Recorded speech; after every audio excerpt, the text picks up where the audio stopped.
नमस्कार दोस्तों, आपका एक बार फिर से स्वागत है हमारे चैनल मन की चाहत पर। दोस्तों, घर में कई प्रकार की बीमारियां लोगों को लग चुकी है जो सही नहीं हो पा रही है, या फिर आप बहुत मेहनत करते हैं और उतना धन नहीं कमा पाते हो जितनी आपकी जरूरत है। घर में सुख शांति नहीं है तो आज का वीडियो ध्यान से जरूर देखना, क्योंकि आपके दैनिक जीवन में यह बातें बहुत काम आने वाली है। आपके जीवन में चल रही सारी समस्याएं अब खत्म होने वाली है। इस वीडियो में वह जानकारी आपको बताई जाएगी जो कि आपके दैनिक जीवन के लिए जानना अत्यंत आवश्यक है। तो दोस्तों, चलते हैं और सुनते हैं गुरुजी से कि वह क्या कहते हैं इसके बारे में। दोस्त, वास्तुशास्त्र में मोरपंख को रखने की सही दिशा और स्थान के बारे में बताया गया है। अगर आप अपने घर में मोरपंख को उसके निश्चित स्थान और दिशा में रखते हैं तो ये घर के अंदर की नकारात्मक ऊर्जा को खत्म कर देता है। मोरपंख घर में रखने के बहुत से फायदे हैं, लेकिन धन संपत्ति के आकर्षण के लिए इसका सबसे अधिक उपयोग किया जाता है। आपके घर में पैसे की तंगी है, धन का खर्च अधिक होता है, घर में पैसा नहीं आता है, तो आप अपने घर पर मोरपंख जरूर लेकर आएं और उसे सही दिशा में स्थापित करें। यह निश्चित ही आपके धन में वृद्धि करेगा। वास्तुशास्त्र में घर में कितने मोरपंख रखने चाहिए इसका रहस्य भी बताया है। आइए जान लेते हैं मोरपंख से जुड़े महत्वपूर्ण वास्तु नियम।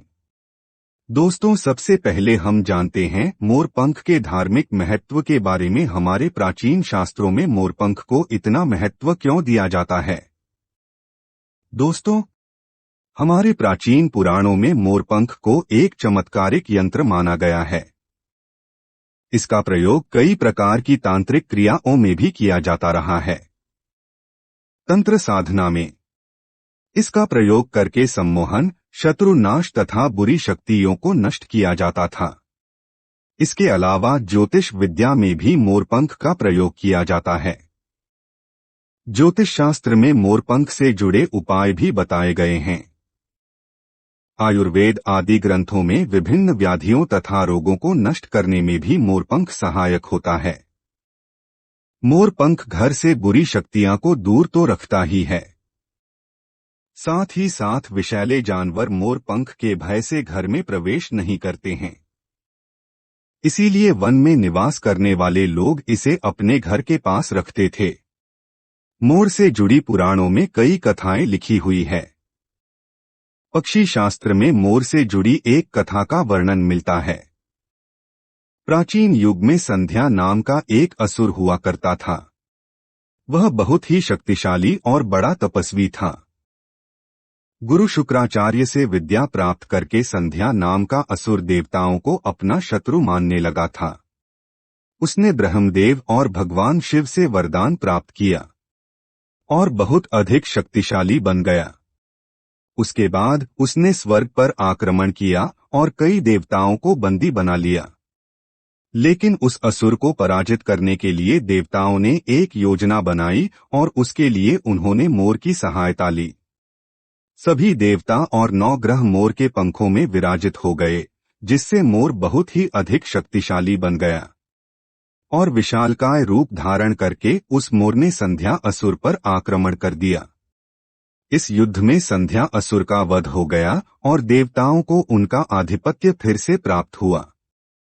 सभी देवताओं ने मोर की प्रशंसा की और उसे भी पूजनीय होने का वरदान दे दिया।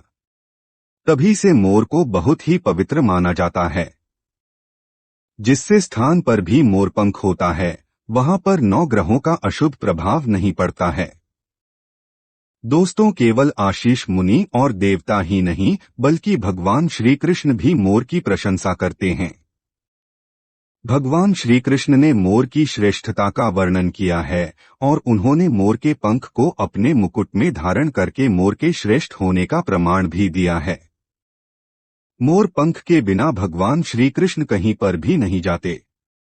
श्री कृष्ण कहते हैं, मोर शांति और प्रेम का प्रतीक है। मोर सुख समृद्धि का भी प्रतीक है। मोर का पंख मनुष्य की हर प्रकार की नकारात्मक शक्ति से रक्षा करता है। दोस्तों, मोर को विविध देवी देवताओं के प्रतीक के रूप में पुराणों में दिखाया गया है। मां लक्ष्मी, देवी सरस्वती, भगवान श्री गणेश, भगवान कार्तिकेय जी, ऐसे अनेक देवी देवताओं का संबंध मोर से जोड़कर दिखाया जाता है। मां लक्ष्मी धन, संपत्ति, ऐश्वर्य प्रदान करने वाली देवी हैं। मां लक्ष्मी को मोरपंख अत्यंत प्रिय है। मां लक्ष्मी के पास मोरपंख रखने से माता प्रसन्न होती है।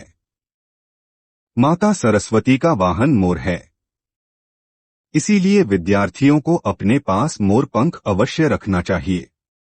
यदि आप घर में बांसुरी में मोरपंख डालकर अपने घर में रखते हैं तो इससे परिवार में सुख शांति का वातावरण निर्माण होता है। दोस्तों, हमारा घर एक मंदिर की तरह होता है। अगर इसमें रहने वाले सदस्य रोज आपस में झगड़ा करने लगे तो यह मंदिर कम युद्ध का मैदान अधिक लगने लगता है। घर में क्लेश और झगड़े होने के कई कारण हो सकते हैं, लेकिन सबसे बड़ा कारण होता है घर में नकारात्मक ऊर्जा का प्रवेश करना। लेकिन हमारे घर में यह नकारात्मक ऊर्जा आखिर कहां से प्रवेश करती है और इस नकारात्मक ऊर्जा को दूर करने के लिए कौन से उपाय करने चाहिए? वास्तुशास्त्र के अनुसार प्रत्येक घर में नकारात्मक ऊर्जा फैलाने वाली चीजें मौजूद होती है। इन वस्तुओं के बिना हमारा घर चल नहीं पाता है। इन वस्तुओं को तो हम घर से बाहर नहीं निकाल सकते हैं, लेकिन उस नकारात्मक ऊर्जा को अवश्य बाहर निकाल सकते हैं। इसके लिए हमें मोरपंख का प्रयोग करना चाहिए। आप मोरपंख लें और उसे अपने घर के मुख्य द्वार के पास हवा में जोर जोर से हिलाएं। इससे आपके घर के अंदर की नकारात्मक ऊर्जा आपके घर से बाहर चली जाएगी। अगर आप रोज सुबह ऐसा करते हैं तो आपके घर के अंदर की संपूर्ण नकारात्मक ऊर्जा धीरे धीरे समाप्त हो जाएगी और आपके घर में सकारात्मक वातावरण का निर्माण होगा। इसी बात को ध्यान रखते हुए आज हम आपको बताएंगे कि घर में वह कौन सी 3 जगह है जहां पर आपको मोरपंख जरूर रखना चाहिए, और इन जगहों पर अगर आप मोरपंख रख देते हैं तो आपके घर में भी सबसे अधिक सकारात्मक ऊर्जा बनी रहेंगी। सबसे पहली बात, घर से नकारात्मक ऊर्जा को दूर करने के लिए अगर घर में नकारात्मक ऊर्जा है और परिवार के सदस्यों की तरक्की में अड़चनें निर्माण हो रही है तो आप अपने मुख्य द्वार के ऊपर गणेश जी की प्रतिमा रखें और प्रतिमा की दोनों ओर मोरपंख अवश्य रखें। इससे आपके घर में किसी भी प्रकार की नकारात्मक ऊर्जा प्रवेश नहीं कर पाएंगे। यदि आपका मुख्य द्वार वास्तुशास्त्र के नियमों के विरुद्ध है तो आप मुख्य द्वार पर त्रिमोरपंख अवश्य रखें। इससे वास्तुदोष समाप्त हो जाएंगे। दूसरी बात, ग्रहों के दुष्प्रभाव से बचने के लिए अगर घर के सदस्यों पर ग्रहों का दुष्प्रभाव है अथवा ग्रहों की स्थिति खराब चल रही है तो मोरपंख पर गंगा जल अथवा शुद्ध जल का छिड़काव करें। फिर इसे ऐसे स्थान पर रख दें जहां पर यह किसी को दिखाई ना दे। इससे ग्रह शांत होने में मदद मिलती है। तीसरी बात, बुरी नजर से बचने के लिए अगर घर के किसी सदस्य अथवा बालक को बुरी नजर लगी है या उस पर किसी की बुरी नजर का प्रभाव पड़ा है तो सोते समय उस व्यक्ति के तकिए के नीचे मोरपंख रखें और दूसरे दिन किसी बहते जल में अथवा कुएं में डाल दें। इससे बुरी नजर उतर जाती है। चौथी बात, पढ़ाई में मन नहीं लगता है। अगर घर के विद्यार्थियों का पढ़ाई में मन नहीं लगता है, उनकी याददाश्त कमजोर है, पढ़ाई करते समय बार बार नींद आती है तो विद्यार्थियों को मां सरस्वती के सामने मोरपंख रखकर दूसरे दिन उस मोरपंख को अपनी किताबों में रखना चाहिए। इससे विद्यार्थियों में एकाग्रता बढ़ेगी और मां सरस्वती की कृपा बनी रहेगी। पांचवा उपाय, दुष्ट शत्रुओं से छुटकारा पाने के लिए अगर कोई शत्रु जानबूझकर आपको परेशान कर रहा है और बार बार आपको नुकसान पहुंचाने का प्रयास करता है तो मंगलवार के दिन हनुमान जी की मस्तक का सिंदूर मोरपंख पर लगाएं और सुबह के समय बिना नहाए ही इसे बहते हुए जल प्रवाह कुएं में डाल दें। इससे शत्रुओं से छुटकारा मिलता है।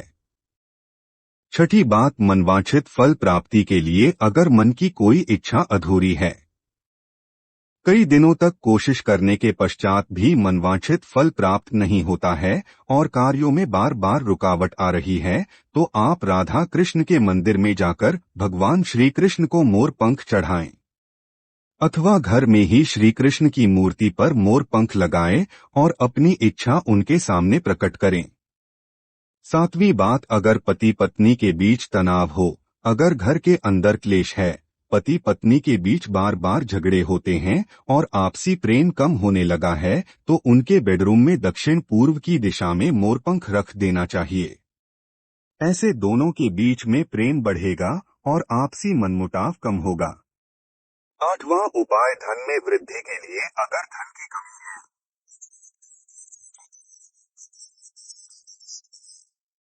तिजोरी रखते समय ध्यान रहे तिजोरी को पश्चिम की दीवार पर सटाकर रखें और उसका मुख,